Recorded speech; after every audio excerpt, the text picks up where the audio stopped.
മണി എടുത്തോ. നന്നായി. റോട്ടി തന്നെ നിന്നല്ലോ. റോട്ടി തന്നെ ഉണ്ടല്ലോന്ന്.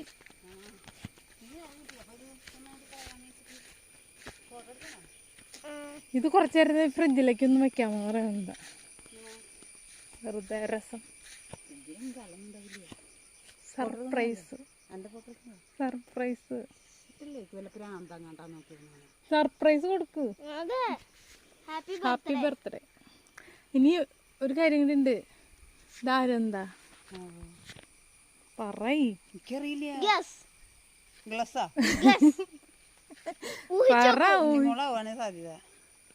ആയിരിക്കോ? അല്ലെങ്കിൽ പിന്നെ അല്ലെങ്കിലോ കുഞ്ഞാവയാണെങ്കിൽ അങ്ങനെ ഓർക്കാൻ കഴിയില്ല. അതെ, ഒന്നില്ല അനു അല്ലെങ്കിൽ ഒന്നിലുറപ്പിക്ക്. ഉണ്ണിമോള്. എനിക്കും അങ്ങനെ ഉറപ്പിക്കാൻ പറ്റില്ല. ഉറപ്പിച്ച്. ആരത്?